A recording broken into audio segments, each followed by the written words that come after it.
Question number 4 है हमारा कि क्वेश्चन नंबर में 4 में क्या पूछा था कि एक्स का स्क्वायर माइनस के 2x माइनस के 3 के शून्यक हैं। तो हमें शून्यक पूछे थे कि शून्यक कितने हैं, शून्यक हैं तो शून्यक निकालने हैं।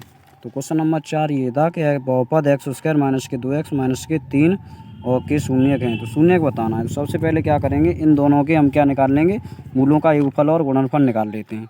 तो जैसे इसकी तुलना कराएंगे हम मूल समीकरण से ए एक्स स्क्वायर प्लस के बी एक्स प्लस के सी से जब तुलना कराएंगे तो यहाँ से ए का मान निकलेगा 1 और बी का मान निकलेगा माइनस के 2 और सी का मान निकलेगा यहाँ से माइनस के 3। ये मान निकला है। फिर यहाँ से मूलों का योगफल होता है, जैसे अल्फ़ा प्लस के बीटा बराबर होता है माइनस के बी अपॉन में ए। तो अल्फ़ा प्लस के बीटा बराबर जब निकालेंगे तो अल्फ़ा प्लस के बीटा बराबर माइनस के बी बटे ए। माइनस तो ये पहले से ही है और माइनस और बी का मान कितना दिया है माइनस के 2 और ए का मान कितना दिया है 1। तो यहाँ 1 लगा लेंगे। अब कितना दिया है, जैसे 1 है तो अल्फ़ा प्लस के बीटा बराबर माइनस माइनस ये हो जाएगा प्लस का 2। 1 का भाग करेंगे वो तो इतना ही रहेगा, इसको समीकरण कर देते हैं 1। जब समीकरण 1 कर देंगे फिर उसके बाद क्या है, अब यहाँ पे निकाल लेते हैं मूलों का गुणनफल। तो अल्फ़ा इंटू बीटा बराबर निकालेंगे तो यहाँ पे क्या करेंगे सी बट्टे में ए। तो सी बट्टे में ए तो अल्फ़ा इंटू बीटा बराबर सी का मान कितना दिया है माइनस के 3 बट्टे में 1। तो अल्फ़ा इंटू बीटा बराबर हो जाएगा यहाँ माइनस के 3। इसको कर देते समीकरण नंबर 2। तो जैसे यहाँ पे समीकरण नंबर 2 इसको यहाँ पे कर दे, या अल्फ़ा का मान निकाल लेते हैं। यहाँ पे अल्फ़ा बराबर माइनस के 3 बट्टे में हो जाता है यहाँ पे बीटा। इसको करो समीकरण नंबर 3। तो समीकरण 3 और 1 की मदद से हम मान निकाल लेंगे। तो समीकरण 3 और 1 क्या करेंगे, समीकरण ये 3 का मान है समीकरण 1 में रखेंगे। तो 1 में रखते हैं यहाँ पे। तो अल्फ़ा की जगह माइनस के 3 बट्टे बीटा रखेंगे। तो माइनस के 3 बट्टे में बीटा प्लस के बीटा बराबर में प्लस के 2। तो यहाँ पर रखते हैं प्लस के 2 और प्लस के 2 रखने के बाद यहाँ पे जैसे बट्टे मानेंगे एक एलसीएम लेंगे यहाँ पे बीटा। तो बीटा जब एलसीएम लेंगे तो यहाँ पे हो जाएगा माइनस के 3 और प्लस के 1 का बार बीटा गुणा करेंगे बीटा से, तो बीटा स्क्वायर बराबर में 2। अब कैंची का गुणा करेंगे यहाँ पे तो माइनस के 3 प्लस के बीटा स्क्वायर बराबर इतना हो जाएगा 2 बीटा। तो 2 बीटा हो जाएगा इधर, तो इधर प्लस का है तो ये माइनस का हो जाएगा। तो इधर क्रम से लिख लेते हैं 2 बीटा स्क्वायर माइनस के 2 बीटा और माइनस के 3। तो यहाँ पे 3 हो जाएगा और इधर हो जाएगा 0। अब क्या करेंगे, इन दोनों के फैक्टर कर लेते हैं। तो यहाँ पे बीटा स्क्वायर और फिर प्लस के यहाँ पे करेंगे प्लस के बीटा और 1 बीटा और माइनस के 3 बीटा। 3 बीटा में से 1 बीटा जाएगा तो 2 बीटा बचेगा और माइनस के 3 बराबर में 0। बस यहाँ से बीटा कॉमन लेंगे तो बीटा कॉमन लेंगे तो यहाँ बचेगा बीटा प्लस के 1 और माइनस के 3 कॉमन लेंगे यहाँ पर। तो 3 कॉमन लेंगे तो यहाँ पे बीटा प्लस के 1 हो जाएगा बराबर में 0। अब क्या करेंगे यहाँ पे, अब ये कोष्टक समान आ गए तो इन कोष्टकों को एक कोष्टक में रख लेते हैं हम। तो एक कोष्टक में रखेंगे यहाँ पे कि बीटा प्लस के 1 और ये बीटा माइनस के 3।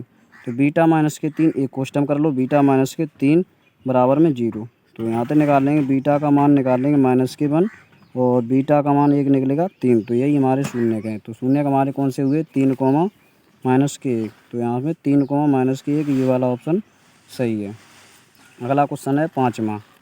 तो अगला क्वेश्चन 5वां है। तो 5वें में क्या पूछा है, ये 5वें में है कि रैखिक बहुपद की घात है। तो रैखिक बहुपद की घात पूछिए। रैखिक बहुपद की घात कितनी होती है, रैखिक बहुपद की घात होती है 2। वो कैसे होती है, जैसे रैखिक बहुपद क्या होता है, रैखिक बहुपद होता है जैसे हमारा ए एक्स स्क्वायर प्लस के बी एक्स प्लस के सी। तो इसकी अधिकतम घात कितनी है, तो इसकी अधिकतम घात जैसे यहाँ पे एक्स स्क्वायर की अधिकतम घात कितनी है 2। तो यहाँ पे घात कितनी हो जाएगी 2। तो इसका आंसर हो जाएगा 2।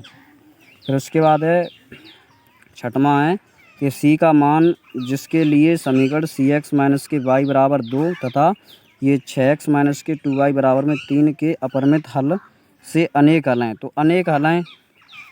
तो क्वेश्चन नंबर 6वां है यहाँ पे। क्वेश्चन नंबर 6वां का आंसर है अपरिमित हल के लिए कौन सा सूत्र लगाते हैं। तो यहाँ पे लगाते हैं a1 बट्टे a2। पहले तो यहाँ पे जैसे cx माइनस के y बराबर में 2 और यहाँ पे लिख लेते हैं दूसरा समीकरण है कि 6x माइनस के 2y बराबर में 3। ये समीकरण हमें दिए हैं। तो समीकरण दिए हैं, पहले समीकरण लिख लिए। फिर उसके बाद यहाँ पे ए का मान निकालो यहाँ से, ए बराबर, तो ए बराबर निकालेंगे यहाँ पे सी, और बी बराबर निकालेंगे यहाँ से माइनस के होगा 1, और यहाँ पे ए बराबर निकालेंगे तो 6 और बी बराबर निकालेंगे तो यहाँ पे माइनस के 2, ये मान निकला है।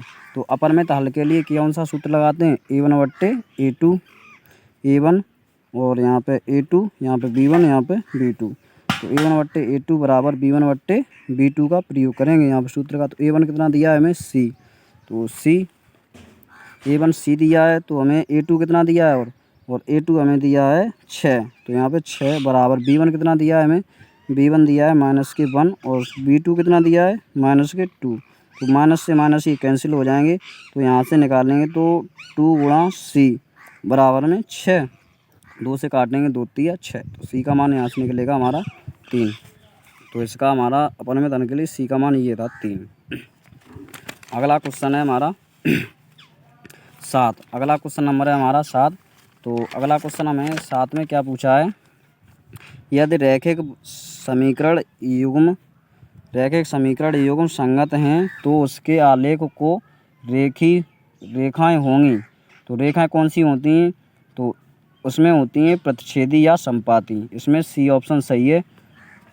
तो उसके बाद अगला क्वेश्चन नंबर है 8वां में क्या पूछा है हमें, 8वां में पूछा है यदि x माइनस के y बराबर 2 तथा x प्लस के y बराबर में 4 हैं तो x तथा y के मान ज्ञात कीजिए। तो x तथा y के मान निकालने में तो सबसे पहले क्या करेंगे, हम x तथा y के मान निकालते हैं। चलो, तो क्वेश्चन नंबर है हमारा 8वां है, क्वेश्चन नंबर 8वां में समीकरण में क्या दिए, x माइनस के y बराबर में कितना दिया है हमें 2, इसको कर देते समीकरण 1, और समीकरण दूसरा कौन सा है, x प्लस के y बराबर में दिया है हमें 4, इसको समीकरण कर देते हैं 2।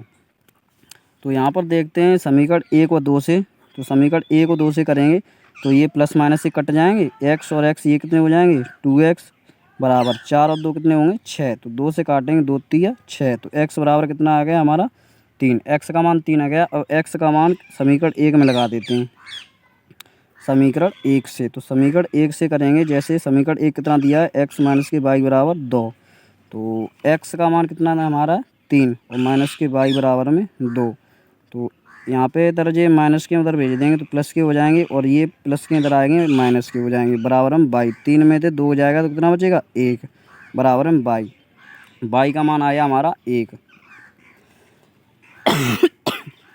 तो हमें समीकरण पूछे कि अब मान कितने होंगे हमारा 3,1, पहले x का मान लिखा जाता है फिर y, तो x का मान कितना हमारा 3 और y कितना 1, तो 3,1 हो जाएगा हमारा मान।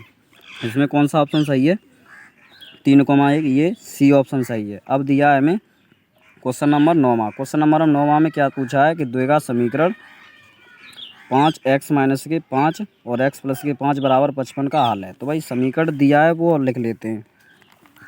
तो हमें क्या पूछा है, सबसे पहले जो दिया है वो लिख लेते हैं। क्वेश्चन नंबर 9 में समीकरण क्या दिया है, द्विघात समीकरण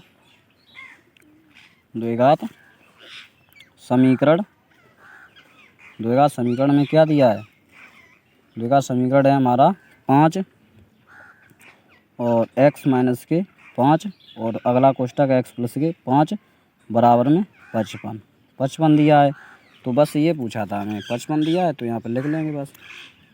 ये 5 से काट देंगे, 11 पंजे 55, तो यहाँ बचेगा x माइनस के 5 और x प्लस के 5 बराबर में 11। तो 11 है तो यहाँ पे एक बार जुड़ रहा है एक बार घट रहा है, तो यहाँ पे वर्गांतर का सूत्र लग जाएगा। जैसे सूत्र होता है a प्लस के b और a माइनस के b बराबर क्या होता है a स्क्वायर माइनस के b स्क्वायर। बस वही फार्मूला यहाँ यूज करेंगे। तो x का स्क्वायर माइनस के 5 का स्क्वायर बराबर में 11, तो x का स्क्वायर माइनस के 5 का स्क्वायर होगा 25 बराबर में इधर 11, इधर माइनस के उधर कैश के हो जाएंगे प्लस के, तो x बराबर 11 और प्लस के 25, तो x का स्क्वायर बराबर 5 और 1 6 2 और 1 3। तो यहाँ से अब यहाँ से बरा गया, यहाँ से हटाएंगे तो इधर जाएगा। तो x का स्क्वायर बराबर ये कितने का स्क्वायर है, तो प्लस माइनस के कितना हो जाएगा 6, तो प्लस माइनस के 6 ऑप्शन सही है। इसमें कौन सा था, तो ये वाला ऑप्शन सही है, प्लस माइनस के 6।